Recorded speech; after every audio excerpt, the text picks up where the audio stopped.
Welcome, everyone, to the Brain Shift podcast. I'm Keith Engelhardt, and my fellow co-host, Kevin McKinnon, is with us. And our guest today is Julie Dawtry. She's in British Isles, just outside of London, if I'm correct. Is that right? No, I'm about 3 hours drive from London. Oh, 3 hours. Well, yeah, I'm in Yorkshire. Everybody, well, nearer to Manchester than London. Okay, all right, closer than Manchester. Well, welcome. And I've had some conversations with Julie before, and what intrigued me to have her on as a guest is her focus on experiences, especially providing them for her children. And I thought that was a wonderful topic, as it's something that we all have in life, and that's experiences. And we sometimes characterize them as either good or bad, but they're all necessary. The experiences actually become part of our identity. Because we're not our possessions, we're not what we accumulate, and so forth. But one thing that is common to all of us is some sort of life experiences. And one of my favorite yogis that I follow has an insight relative to experiences, and that is that it's more important than knowledge. And the reason he says that is knowledge that we gain from books, we gain from school or education, etc., is not something that we have experienced. We're taking a bit of leap of faith that is factual knowledge, but it's usually somebody else's experiences that are passed down to us. So the only thing we truly know in life is what we experience. So with that seed planted, I'll let Julie start with what are experiences for you, and why are they important? I think I'm into my 40s now, and as a child, you think that you know it all. And you get to your 20s and then think you know it all. You move out of the house, out of the family home. And then you get to your 30s and have children and get married, and you get new experiences. And I'm now in my 40s, and I know I don't look it, but I'm in my 40s. And every decade you move into, you have different experiences and you deal with them differently, based on your previous experience.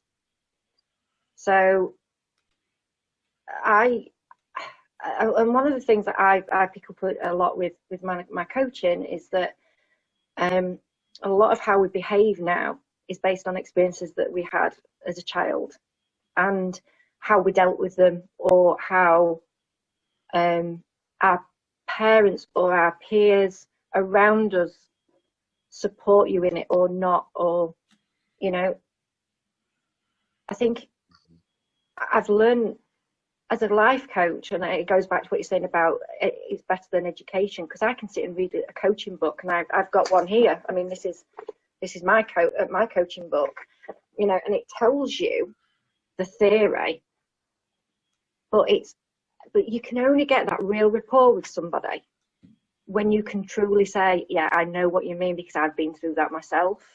And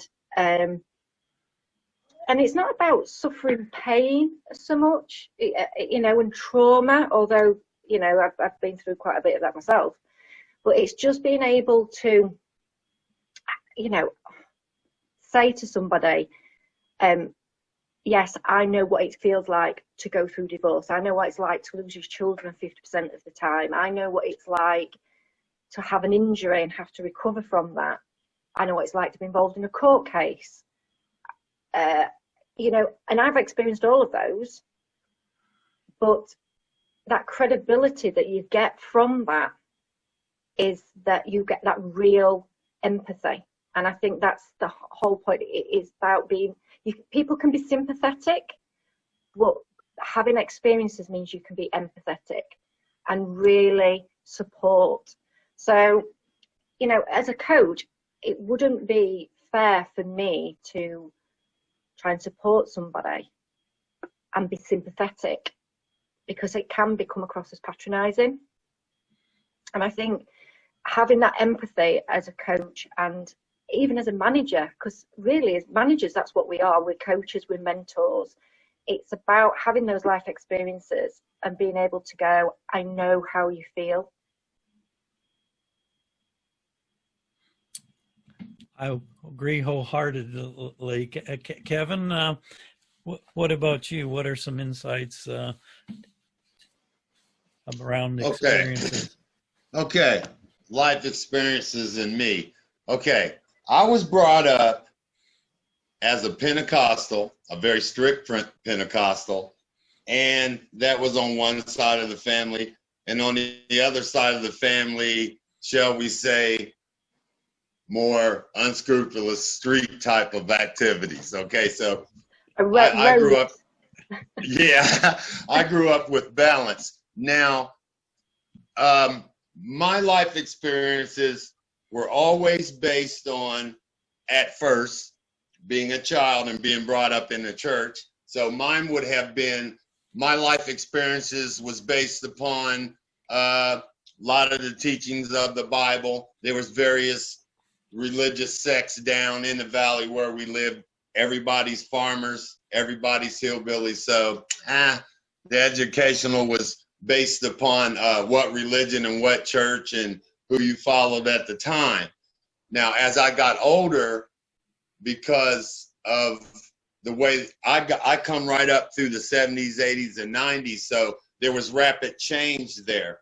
I went from literally watching black and white TV till today. I have tablets, I have big screens all through the house. I talk to my house. My house can, you know, lighting, all that. I ended up being an engineering tech. So that's my forte. My experiences, I've traveled around the world. I was in the Navy, and one of my best life experiences were meeting people of different cultures. I'll tell you why. Because you get a different point of view from every culture. You begin to understand where they're coming from, and where I've learned in life experiences not to be shocked when someone says, well, in our culture, this is what we believe and do. I'm not shocked. Now I'm totally amazed at that. There's going to be a future podcast we're going to do on Chinese herbal treatments. It's the only thing on this earth that one can say truly has been around for thousands of years and never changed, but yet every day that we get up in the morning, we change. Yeah.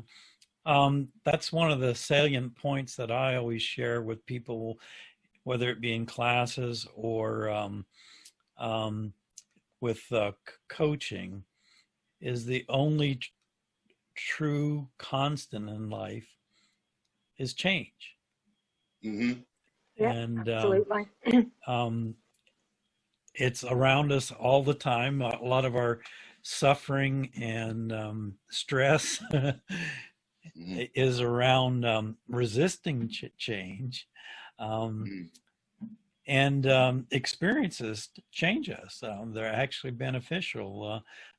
If we only experienced just one specific culture, when I was living in North Carolina for a while, I was a little bit shocked that some people had never been out of the town they grew up in, let alone the surrounding county or state. For me, my experience was we moved a lot. Between until I was age 16 or 17, I think we lived in 12 different places.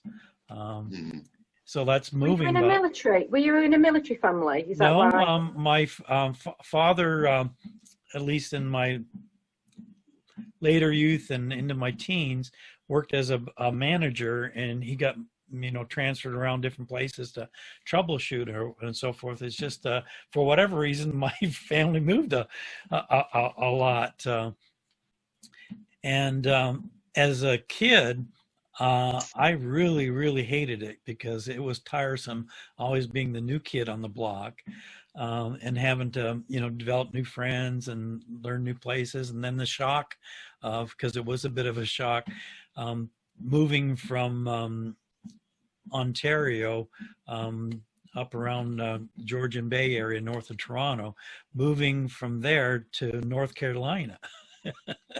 Because it was like moving to another planet. The culture was completely different. It was in the middle of all the racial tensions of the 60s and so forth. And that was a drastic experience. Now, in retrospect, all those moves and transitions that I didn't care for as a kid were probably the roots of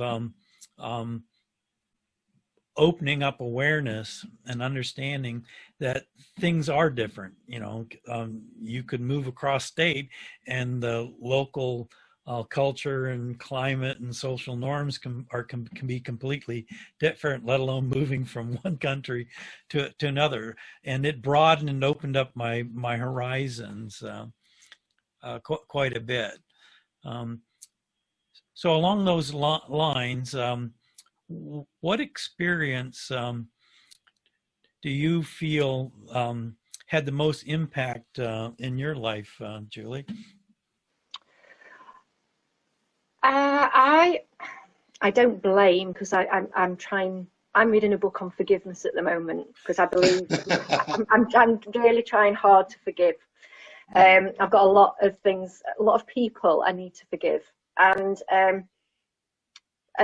I actually, when I was 16, I was about to go for trials for field hockey for England, and I was already got selected for the north of England, and I was in a selection training for England, and I was doing the county, and I was a goalkeeper as well, so had all this kit on, and I was really good. I'm not just saying that, I was really good. And I was very active and I was a bit of a tomboy when I was a youngster, and I actually had an accident playing soccer, to you guys, soccer. Yeah. And I actually got hit in the face with a football, and I tore the retina in my eye and broke my cheekbone. And I actually lost 20% of my sight. Wow. And it put a complete stop to any kind of contact sport. Which was, for me, I was laid in hospital for 2 weeks flat on my back until they found out that I'd managed to save my sight. And at that time, it was a realization that how important saving my sight was, and that I would never play hockey again. And my parents protected me and protected me in cotton wool, and said, you can't do anything, you can't go on roller coasters, you can't go jumping out of a plane. And it impacted my education. So I didn't do well in that year. I was doing what we call A levels, which you move on to get into university. And I didn't get great A levels, but I got enough to get me into an accountancy degree at a university. And my motto from that has always been to keep going. And never, so I had an opportunity to reset, and I thought, no, I'm going to keep going. I keep going, and that is what I've done throughout all my life. And I've become a qualified chartered accountant, and I've got a successful career. And I actually even started playing hockey again 2 years ago. Awesome. So at 42, I got back in my goalkeeping and picked up the hockey again, because and this is the thing that put about my kids and experiences. The same accident happened to my son. How many years ago now? 5 years ago. And he got kicked in the face playing football, and I had to get him rushed over to the hospital. And it was my fear was the same thing was going to happen to him, and that he'd have limitations. And bearing in mind, I haven't had limitations I've always kept going. But for me, the main thing was to get him back on that pitch. He didn't have the same severity of the injury. He just had a bit of a black eye for quite a while. But I've got him back on that pitch and keep going, you know. And I think that was the only thing that I regret, if I have any regrets, and you should never have regrets. But it changed my whole future of where I was going and what I thought where my path was going. But it's never stopped me, you know. And my motto is, you just keep going, you keep moving forward. Yes. Yeah, Once you get up every morning and begin to move forward. We brought up change and life experiences, and I'm going to tell you something about change and life experiences together. Let's put them together for a minute. What we find if we put the two together is that we find it helps us to adapt to the next day. From the time we get up in the morning till the time we go to bed, our life experiences help us get through the day, whether it be at work, whether in your case being a mom. I was a parent years ago. I had 4 kids, so I was in university and working at Ford and raising 4 kids. So it was time management was a big thing there. Our life experiences prepare us for the next day. We never know what's going to happen tomorrow because it's not here yet. And today, our life experiences help us meet new people, adapt to changes, whether they're religious changes or in our case, political right now, but it could be any type of change. And if our life experiences, and we've had balance in them, there's going to be good ones, bad ones, oh boy, bad ones for me, but it's not the going through part, it's how you come out of it. So our life experiences prepare us to deal with daily challenges. And when tomorrow gets here, because of what we learned from yesterday, we're better prepared to deal with what we have to deal with today. I think that's where I'm going with this. It's really funny, Kevin. It's really funny because I put a post on Facebook and Instagram on Sunday, and my post was, if I read it out properly, because I can't, where is it? Oh, I can't find it. And it's something like, find it in a minute. Okay, staying positive does not mean that things will turn out okay. Rather, it is knowing that you will be okay no matter how things turn out. Yeah. Mm-hmm. And I think that is the thing. Things are going to change, and it's how you deal with it. It's not about I'm going to be okay. You no matter what happens, you've got to know that you can keep going. Yeah. And I think that was Sunday, so we've got the same sort of thought process going off.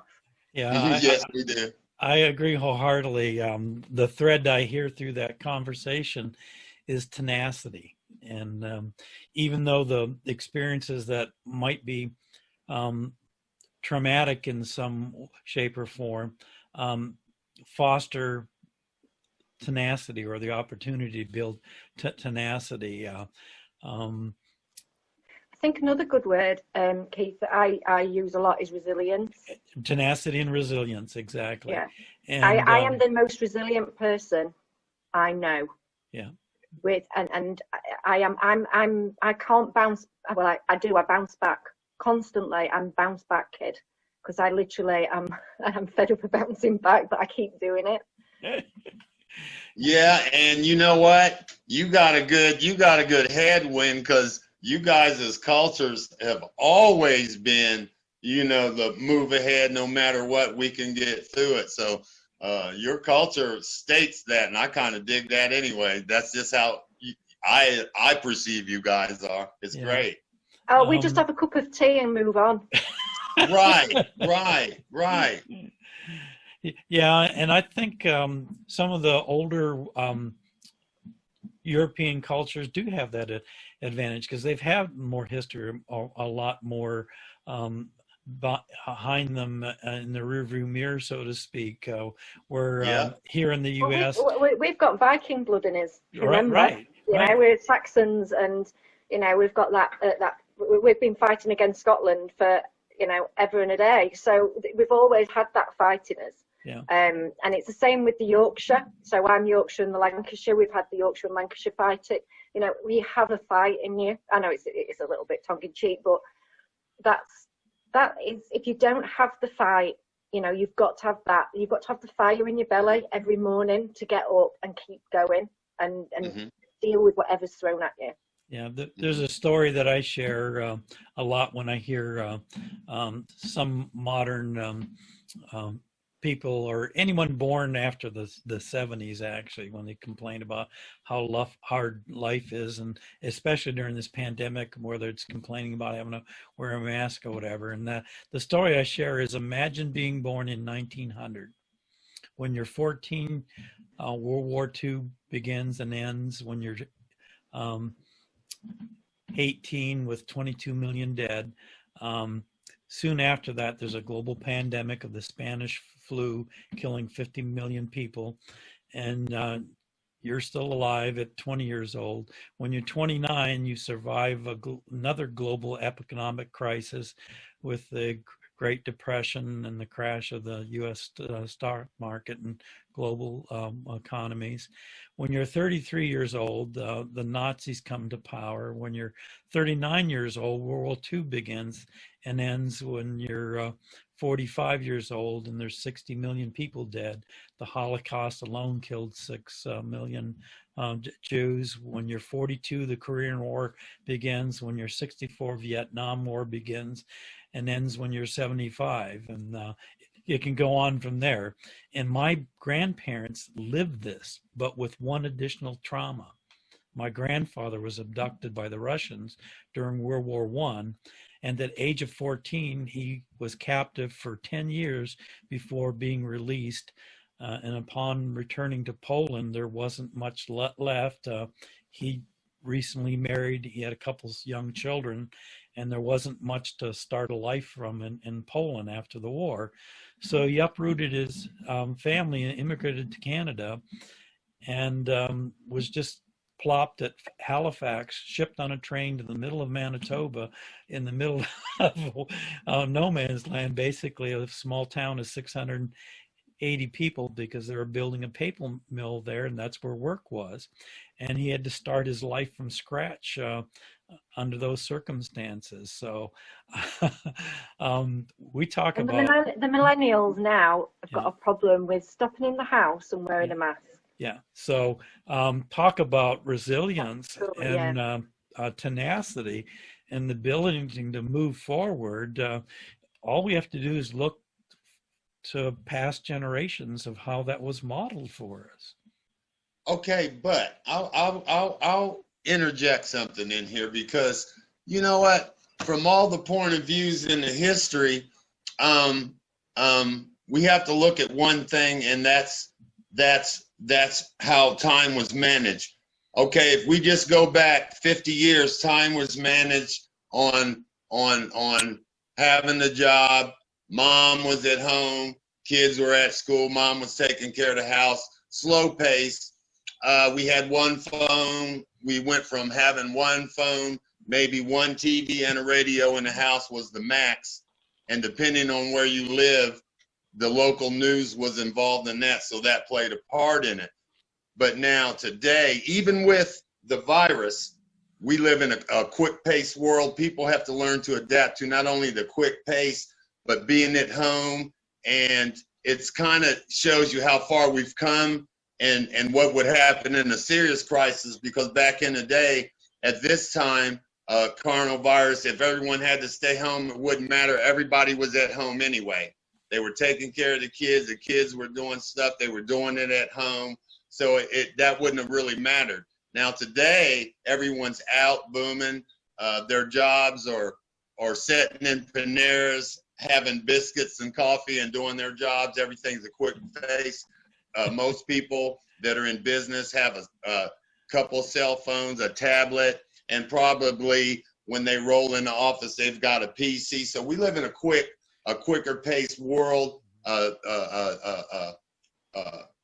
cultural experiences, our day-to-day experience are at such a quick pace. I think that, especially for the moms, it can be overwhelming. Yeah, absolutely. You're right. The experiences become much more compressed and condensed, more accelerated. And one of the things is, go ahead. So I was going to say, and I think that the things that people feel have been taken away from them is the gap between it is so much bigger than what it was probably in the 50s and even at the war. Yeah. You know, like you said, you were at home a lot of the time anyway. Yeah. Whereas now I feel like my world's been taken away because I can't go on holiday 3 times a year. Whereas you got to the seaside, all you did was go to the local coast, the seaside, Blackpool, 1 trip a year, you know, in wartime. And now I feel like and the gap is so much bigger because of this fast pace that we've gone through. Yeah, that void of what was, you know, moved or removed. That gap, though, can be perceived differently. We do a very poor job of transitioning and creating space between things in our culture, at least in the U.S. The Japanese, for example, have a term called yoyi time. It's the space between things. They intentionally leave 10, 15 minutes between activities, whether it be an appointment for work or a doctor, whatever, so they can transition and have a different mental mindset and leave the previous moment behind and be totally present in the moment that's, you know, in front of them. I don't think we take those opportunities anymore in U.S. culture anyway. And it's the same as from a single mum's perspective. You know, I got up for 8 o'clock this morning and I have literally not stopped. And I've gone from one appointment to the next, or so then a phone call's come, or I'm selling my house at the moment, and the estate agent phoned and said, "Can you fit somebody in?" And I said, "Yeah." You know, I should have said no. I haven't got time today, but I didn't. I fitted it in, and then I've had an interview on a telephone call, and then I've had to do the food shop, and you know, it's literally jumping from one to the next, and then I've come on this call, and I've got some work to do after this as well, and I'm somebody who teaches mindfulness, and I can't do it myself. Yeah, that's why they call it a practice. We get to practice. Yeah, I can't do it myself, and that is a thing we do. I think it's just society is we're on this fast pace that it's like a treadmill. One of the greatest insights I've picked up over the years comes from Ann Wilson Schaaf. She's one of the early feminists in the U.S. and she said that the mastery comes from being in the system but not of the system, because we can't control what society values and the business and the do until we're in the deep do. Right. But we can choose to be in the system but not of the system. We can choose the experiences that will give us a different balance in life. No, we can only draw. See, and there again, especially in a quick-paced world, one forgets how quickly that you have to make judgments. For instance, if you were raised religiously or you were raised in the streets, those life experiences, either way, are going to combine together, and within seconds, when you're out there, you know, mingling with people, adapting to people, whereas people used to stop and talk, now it's a quick thing, you know, whether it's the guy delivering your food. Now we're in a coronavirus thing, so meeting a guy at the door, whether it's the postman, you're starting to deal with just particular people that you have to deal with at the time, and everybody else is starting to fit into, okay, like Julie said, I have to do this appointment, this appointment, this appointment, this appointment, this appointment. So now we're at a quick pace with it, and I think that where people are today in a quick pace world, I think basically, how do you say, they don't know how to take a break at the time that they're doing something. Yeah, they just don't know how to stop for a minute. No, but there was an experience I had last week. So my mum was in Wales, so in the British Isles down in Wales. She was down at my auntie's, and I'd taken her down a couple of weeks before. And Wales all of a sudden had a local lockdown, and she had to get out by 6 o'clock the following evening. So I rang her and said, what do you want to do? Are you going to stay there, or do you want me to come and get you? And she said, well, you're too busy. And I said, not for something like that, you know. No. And because of how easy it has been with Zoom calls and appointments, I could easily just get in touch with absolutely everyone and go, I need to rearrange because this is important. So I rearranged everything because they were all Zoom calls. So it's like tonight, if I'd have said to you, I needed to go and get my mum, we could have done this another night because I'm not flying over to America, or I'm not, you know. So right. I think it is fast paced, but I think coronavirus has shown that we also have that flexibility. And I think that's been important. So I did go down and collect my mum. So one of the things related to that exact story that have bubbled up, I've seen an awareness opening up of people questioning what's important to them, what do they value, because they were forced to kind of, you know, disconnect and not spend the same hours at work or in the, you know, busyness, because you couldn't go out to restaurants or a lot of the activities that you're used to doing, and that focus on values is important for a number of reasons, not only for life fulfillment, that we don't buy into just somebody else's agenda and somebody else's values, that we follow our own truths and our own values, but it also affords us better decision making on what experiences we do choose to participate in. And I had that very same light bulb moment. So I actually came back from skiing at the beginning of March, and I'd broken my ribs, which is not the best thing to do when you're skiing. But I came back with coronavirus, and I was really poorly. An ambulance was called after the first week, and my children had to isolate. They went to their dads because I couldn't cope with them. I was holding down a full-time job. They weren't particularly receptive to the fact that I wasn't well. I was really poorly for 3 weeks.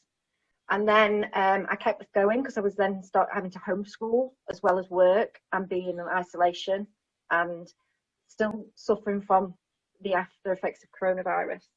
And I then lost my job at the end of May because I was told that I wasn't performing. And I look back at that now, and it was the best thing that they did was for me to finish my job, because it meant that I could give the time to the children doing the homeschooling. It gave me time to recover from the coronavirus. I gave myself time to get well. And it also, I put the house on the market because it made me realise the big 4-bedroomed house that I've got, I don't need. You know, the most important thing is my health and my children's education and my children. And I then started the life coaching, and I've got another direction from something that happened. I'm actually still have some effect from coronavirus. I've got long COVID, so I struggle from fatigue on occasion and breathlessness, and that's since March, so 6 months on. Yeah.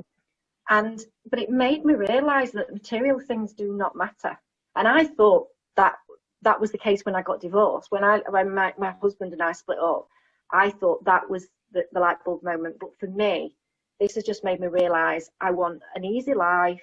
I want to go to work and do a job that's vocational. So I want to do good. And it's changed my whole perspective. You know, I don't want to work for a business that wasn't prepared to support me through coronavirus. That when I've messaged them to say an ambulance has been called, it's turned a bit for the worse, but I'm okay. I don't need to go into hospital. And not one person phoned me back. Not one person phoned me or messaged me to say, don't worry.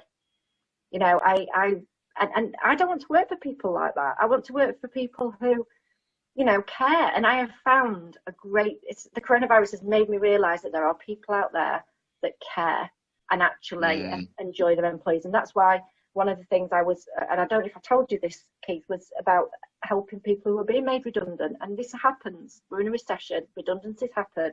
But if businesses can do it in the right way and treat people with the respect that they deserve, then it makes the experience more palatable, and you know that they will probably want to come back and work for you because you've been treated in the right way.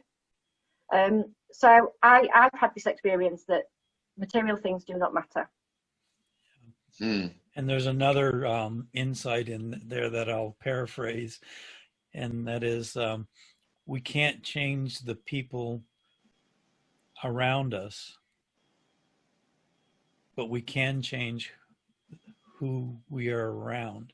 Yeah, exactly. So we can't change their behaviors, their values, their choices, but we can certainly choose people that are a little bit more in tune or in sync with what we value. And yeah, that's just human nature. The life coaching was really good, though, for me to understand my values and understand why I get so upset about how people behave, because their values were different to mine, and they were challenging my values. And that causes a great deal of anxiety when you believe in something it's such a value to you and somebody challenges it. So it's like, for example, if somebody asks you to go and steal something out of a shop, you know, that raises a level of anxiety. I know it's a bit of extreme, that one, but it challenges, that goes against what you believe in, and it causes a great deal of anxiety. But maybe even if at work, if somebody at work asks you to do something that you feel really uncomfortable with, it causes a great deal of anxiety. And yeah, when there's that incongruency between our own core values and then the systems or people that we have to work with or work for, it does induce a lot of stress. So one of the ways we can make our lives more experience more fulfillment in our lives and more joy is when we recognize those incongruencies, is having the courage, like you did, to say, I don't want to be part of that anymore, and define and move towards something new. What's the one experience that you'll never forget, Julie? Oh, that's a one to spring on me. Oh, you could have given me that a few hours before to think about one experience that I'll not forget. Yeah. Oh, I have got an experience, and this is a really difficult topic of conversation for me to talk about. So, I was involved in something for a very long time, for about 7 years, something that happened at work. And it caused me a great deal of stress and confusion and trauma.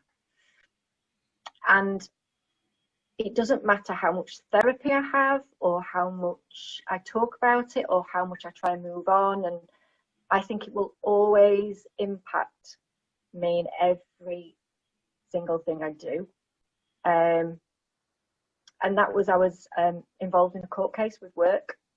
And it went on for 7 years. My involvement initially as a suspect, and being told that you could potentially go to prison for 10 years, to then being told 2 years later that you're not a suspect anymore, but actually, can you help us now? And then to be told you don't need to be involved anymore, and then to be told, yes, you do. And to be subpoenaed, I think that's the word you use in the US, Yeah. subpoenaed to attend court, because I just didn't want to be involved anymore, because it had affected my life so much. And it's, a lot of people don't even know that this happened to me. A lot of my close friends, only some really close friends, have known this just recently. And it's impacted my life, and it's an experience that I will never ever be able to forget. And I think that's another podcast on its own, I think. Well, we won't drag you through a Actually, all that, but it does bring out a salient point that experiences that we characterize as traumatic, negative, whatever the words are, because words are poor containers for experience. That those really do stay with us, and they can, even though they're extremely uncomfortable to go through at the time, can foster tremendous amounts of growth and change. I think it goes back to what we were saying about core values. So I am the most ethical.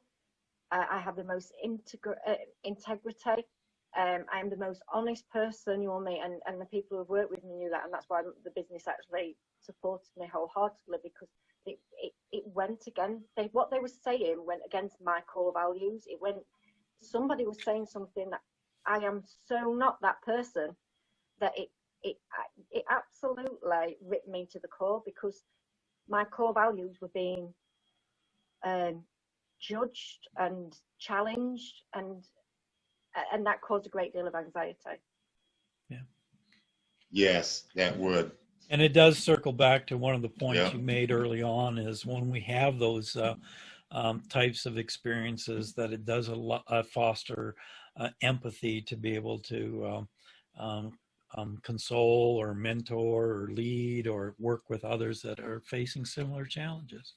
Well, I think the thing with trauma is that one of the good that can come from trauma is that you can pay back and give back to people who are experiencing trauma themselves, and give support. And that's where we go back to the experience, to be able to empathize with somebody and to support someone, to say you've been through a trauma, you can support someone. And I think that's why there's some good, bereavement counsellors, or people who deal with some really difficult counselling sessions. Some counsellors have had those experiences themselves, and they are, I found in the past, people who I've been able to build a better rapport with, because they've had those experiences. Mm-hmm. Well, go ahead, Kevin. Oh, go ahead, Keith. I was just going to go ahead.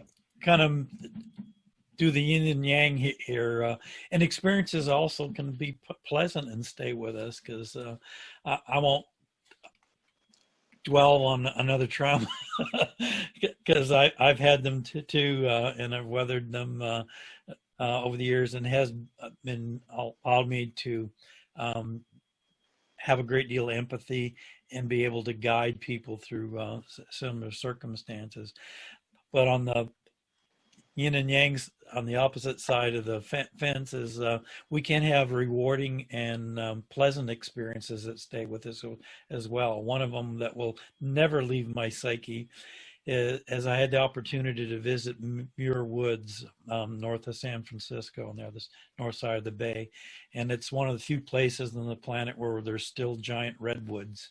And when you walk into that forest, words again are poor containers for describing the experience, but there's just this total stillness and quiet, and all you hear is this little creak, creak, creak, and the air permeated with this wonderful scent that sparks your curiosity to what that is. First of all, what's the noise? And it's the sound of the trees shifting in the wind, in the gentle wind, that these monstrous 200 plus tall trees, some of them 10 feet in diameter or more, and yet they're swaying in the wind, and you hear the fiber of the trees creaking, and the scent is the smell of the bay laurel that grows in the shade of the trees. But that stillness and that ethos that nature provides just had this connectedness that is hard to put into words, that I'll never forget. And even though we do have challenges and traumatic experiences in life, how important it is to balance that out and seek those blissful or joyful experiences. And this is my gratitude journal.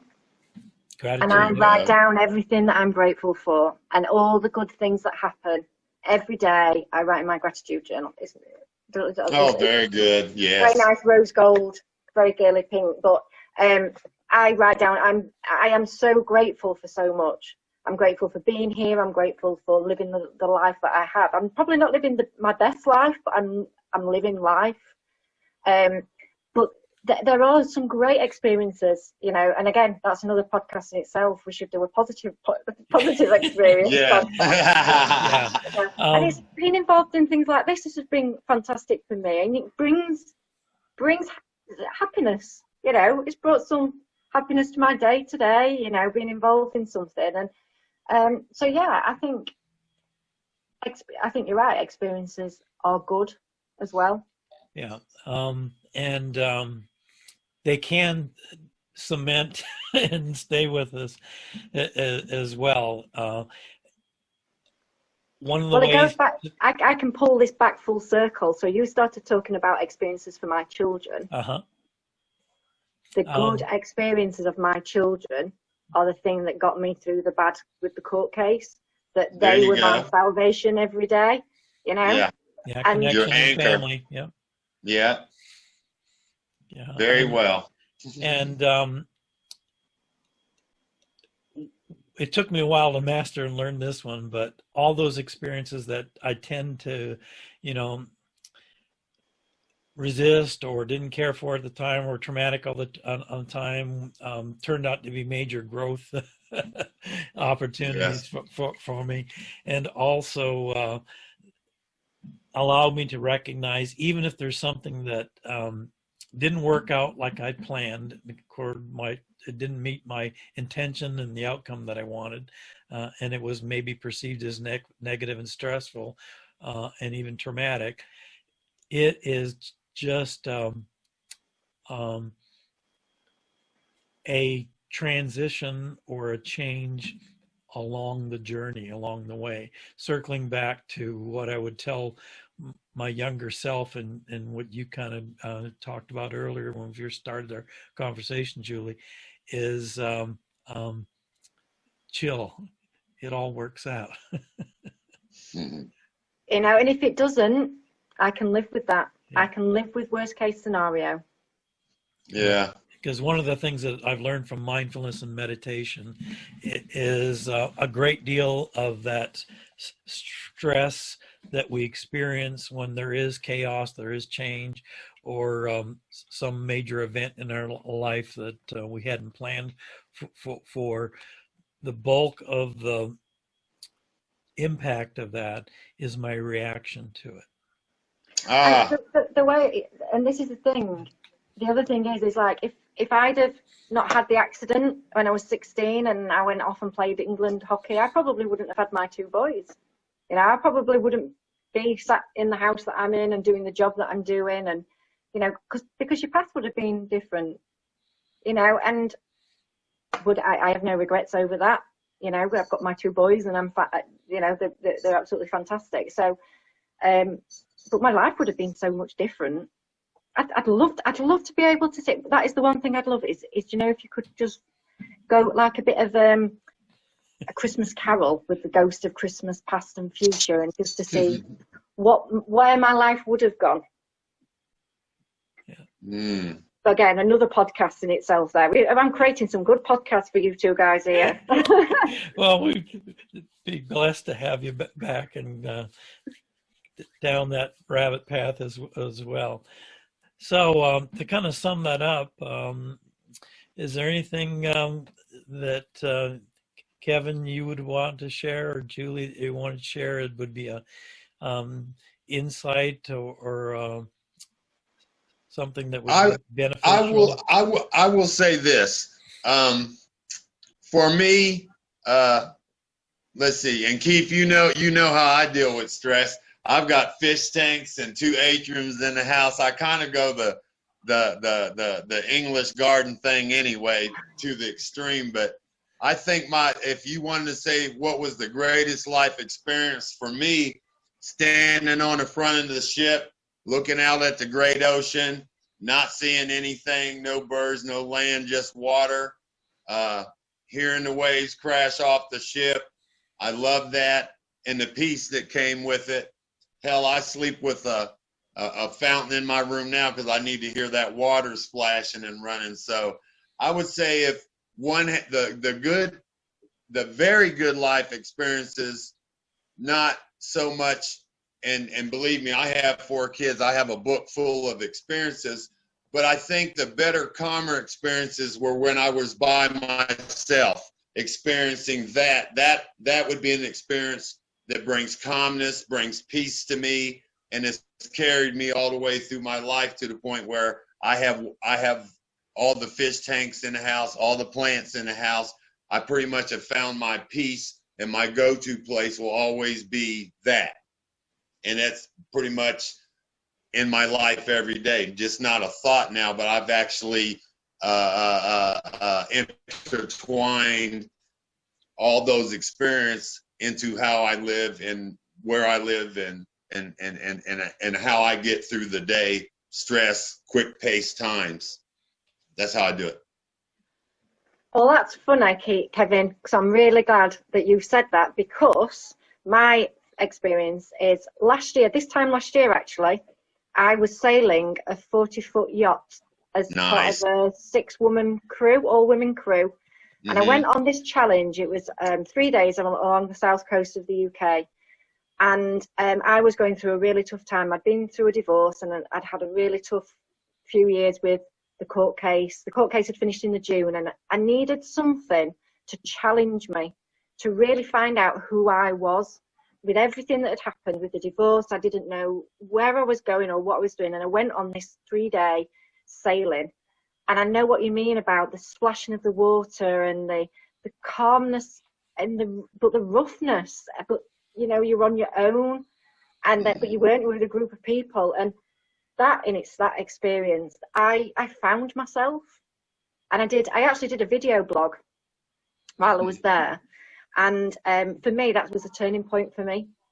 And I know what you feel. So when I think about where I would be the best, is at the coast, or at the sea, and hearing the waves and the splashing, and so very similar. But mine was only last year. But what was my light bulb moment? I'll mirror that sentiment with connecting with nature, whether it be the coast or the beach or just nature in general. That's one of the things that we can experience to help ground ourselves. And to Kevin's point, is many in our modern times, unfortunately, are uncomfortable being alone. There was a recent study that showed that for the age group of 23 to 29, that given the option of being alone in a room with your thoughts versus pushing a button and getting a painful electrical shock for stimulation, that 23% of females, and 94% of males would rather give themselves a painful electrical shock rather than being alone and just be with themselves. We're that conditioned to stimulation in our culture. So one of the experiences that I would encourage everybody to explore is to spend some time alone with your thoughts and with you, and just be with nature, be with whatever experience can ground you in hectic and traumatic times. Yes. And I had to learn about that when I split up with my ex-husband, and I lost my children 50% of the time. All of a sudden, I was this full mum who was working full time and had children and a husband and a dog. And I went to being on my own 50% of the time, and that was really, really tough. I had to find a new life for myself. So that's when I started playing hockey again, and finding new challenges. So, you know, I started running, and running is great to do on your own as well. Like for my thoughts, it clears my head. And this is why I'm reading the book on forgiveness, because I'm trying to find forgiveness, because I resented him for making me lonely. And then I realized that it's down to me to make my own loneliness, but you can be the person in a room with 100 people and still be the loneliest person. Mm-hmm. But Yes. I'm learning to forgive. I'm getting there, and I'm learning to cope with being on my own and deal with it. And I enjoy it. I actually enjoy my own time. And I think the lockdown was a little bit extreme, but I think you're right. Being able to have those moments, and you only have to have 2 or 3 minutes of mindfulness to help settle your mind. I think it's really important. It's the one thing I think we should teach at schools. We should teach children about mindfulness and get them to do it as part of a routine. It's like brushing your teeth, you know. And I do say that to do mindfulness while you're brushing your teeth. Mm-hmm. Feel the texture of your toothbrush. Yeah. You know, what does it feel to you? 2 minutes of your day, twice a day. And it allows us to experience the experiences that we see, because if our brains are elsewhere, or we're anticipating the next moment, the next scheduled event, and everything else, we're not present. We're not. Did you know that there's something like 40% of people, I'm not quoting the figure, but something like that, use the phone in the shower. Wow. Wow. Wow. You know, it's crazy that I know the iPhone 11, because I've got an iPhone 11, it is waterproof, but really we can't get in the shower and have 5 minutes in the shower to have some time away from technology. And that was a fact. It was I can't guarantee it was 40%, but it was about that number. But how crazy is that? That is crazy. Okay. Next blog will be on social stresses created by today's technology. Okay. And then speaking of running, we have run out of our time, so we do have to run. It's been an absolute delight talking with you, Julie. And it's been fantastic for me. I've really enjoyed. Well, I've met you before, Keith, but it's been really great meeting you, Kevin. And yes, Julie, you be safe and blessed. Thank you. Same to you. All right, take care. Bye. Bye.